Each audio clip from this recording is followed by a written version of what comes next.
بنی اسرائیل 40 سال تک وادی تیہ میں سرگرداں رہے، یہاں تک کہ ہارون علیہ السلام اور پھر موسیٰ علیہ السلام کی وفات ہو گئی۔ ان کے بعد بنی اسرائیل کی باغ ڈور یوشع بن نون علیہ السلام نے تھام لی۔ آپ یوسف علیہ السلام کی اولاد میں سے تھے۔ آپ نے ہر ممکن حد تک بنی اسرائیل کے معاملات کو درست کیا۔ 40 سال کا عرصہ پورا ہو گیا تو یہ بنی اسرائیل کو لے کر بیت المقدس کی طرف چلے، کیونکہ یہ بات ان کے لیے لکھی جا چکی تھی کہ وہ وہاں سکونت پذیر ہوں گے۔ سورۃ المائدہ آیت 21 میں یہ ذکر موجود ہے۔ يا قوم ادخلوا الأرض المقدسة التي كتب الله لكم۔ اے میری قوم، اس مقدس زمین میں داخل ہو جاؤ جو اللہ نے تمہارے نام لکھ دی ہے۔ مقصد یہی تھا کہ ایلیا شہر ان کا مسکن بنے اور وہ اس میں حکومت کریں۔ انہیں میدان تیہ میں محصور ہونے کی سزا اس بنا پر ملی تھی کہ وہ یہاں کے زبردست اور جنگجو لوگوں سے ڈر کر شہر میں داخل نہیں ہوئے تھے۔ 40 سال تک واعظ و نصیحت کی وجہ سے وہ اس میں داخل ہونے کا پختہ عزم کر چکے تھے، اس لیے شہر میں داخل ہو گئے۔ پچھلے حکم کا انکار کرنے والے اور بچڑے کی پوجا کرنے والے ہٹ دھرم لوگ مر کھپ چکے تھے۔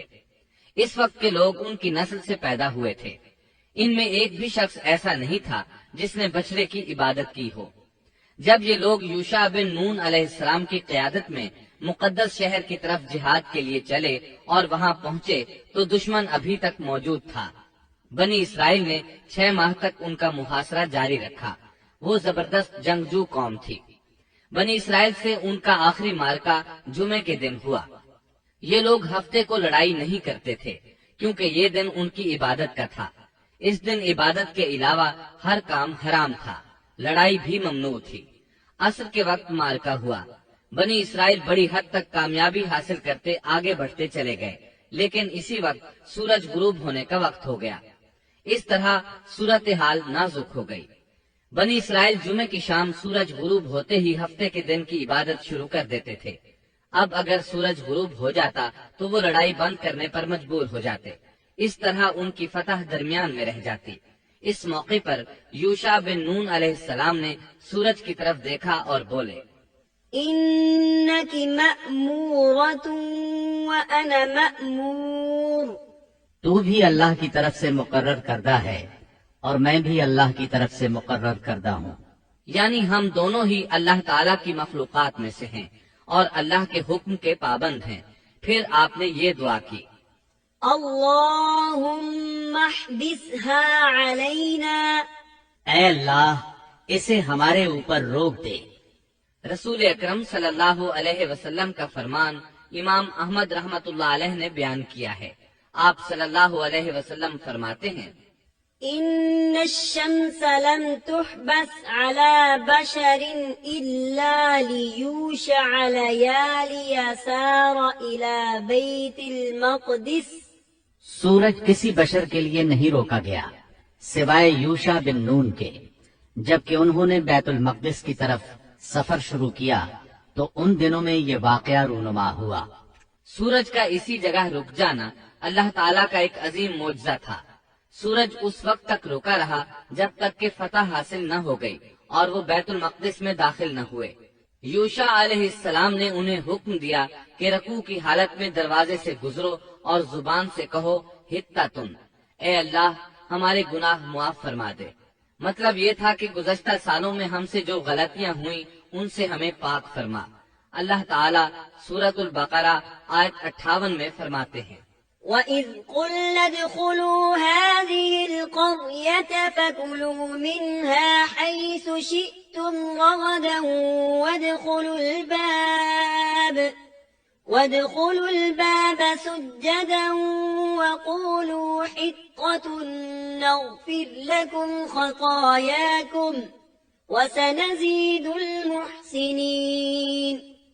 اور اس وقت کو یاد کرو جب ہم نے تم سے کہا کہ اس بستی میں داخل ہو جاؤ اور جو کچھ جہاں کہیں سے چاہو با فراغت کھاؤ پیو، اور دروازے میں سجدے کرتے ہوئے گزرو اور زبان سے حطۃ کہو، ہم تمہاری خطائیں معاف کر دیں گے اور نیکی کرنے والوں کو اور زیادہ عطا کریں گے۔ القدس فلسطین کا دارالخلافہ تھا، یہاں ہر طرف سے پھل آتے تھے، خود بھی زرخیز علاقہ تھا۔ اللہ تعالیٰ نے فرمایا جو جی چاہتا ہے کھاؤ پیو۔ جب اس نئی نسل کو یہ حکم ملا تو اپنے آباء و اجداد کی طرح انہوں نے بھی نافرمانی شروع کر دی۔ ان کے دلوں میں ایمان تو تھا لیکن مضبوط نہیں تھا، اسی وجہ سے وہ یوشع علیہ السلام کے ساتھ مذاق کرنے لگے اور حتتن کی بجائے ہنتتن فی شعرتن کہنا شروع کر دیا۔ اس کا مطلب ہے گندم اپنی بالی کے اندر، اور بغیر سجدہ کیے اندر داخل ہو گئے۔ اس بارے میں اللہ تعالیٰ سورۃ البقرہ آیت 59 میں فرماتے ہیں فبدل الذين ظلموا قولا غير الذي قيل لهم ان ظالموں نے اس بات کو جو ان سے کہی گئی تھی بدل ڈالا۔ اس بات سے ان کی ہٹ دھرمی اور سرکشی کا بخوبی اندازہ لگایا جا سکتا ہے، اور اس بات کا بھی اندازہ لگایا جا سکتا ہے کہ احکام الہی کے ساتھ استہزاء و مذاق ان کے لیے معمولی حیثیت رکھتا تھا۔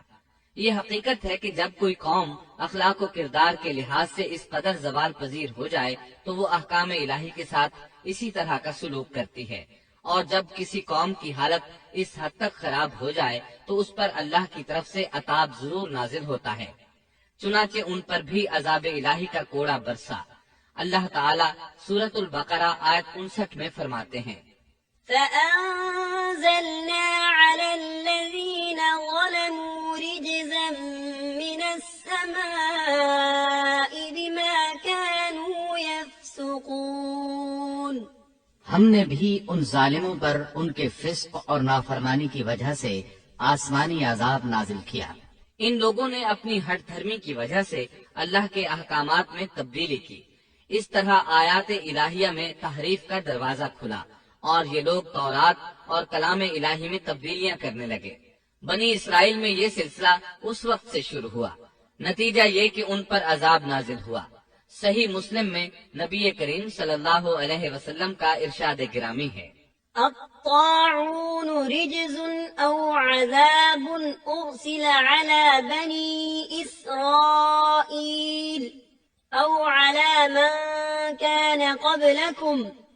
طاعون ایک عذاب ہے جو بنی اسرائیل پر یا تم سے پہلے کسی امت پر بھیجا گیا۔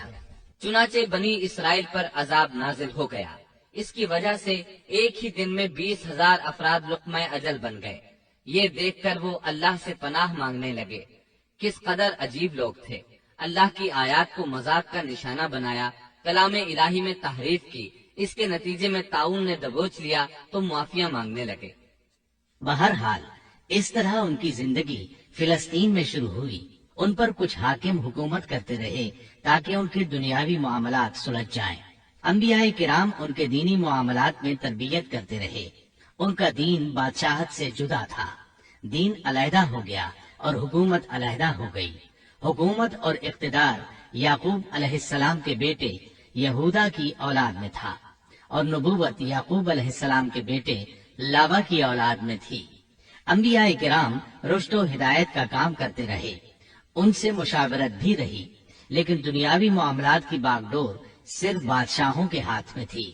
حکومت اور نبوت کی یہ جدائی یوشع علیہ السلام کی وفات کے بعد ہوئی۔ یوشع علیہ السلام جب تک زندہ رہے وہ ان کے بادشاہ بھی رہے اور وہ نبوت سے بھی سرفراز تھے۔ یوشع علیہ السلام کی وفات موسیٰ علیہ السلام کی وفات کے 27 سال بعد ہوئی۔ آپ نے 127 برس کی عمر پائی۔ اس حالت میں دن گزر رہے تھے اور ملک شام میں کفر سر اٹھا رہا تھا، پھل پھول رہا تھا۔ زیادہ زور لبنان کے علاقہ جات میں تھا، وہاں نئے سرے سے بتوں کی پوجا شروع ہو گئی تھی۔ اللہ کی طرف سے ہدایت آ جانے کے بعد وہ پھر سے خباثتوں پر اتر آئے تھے۔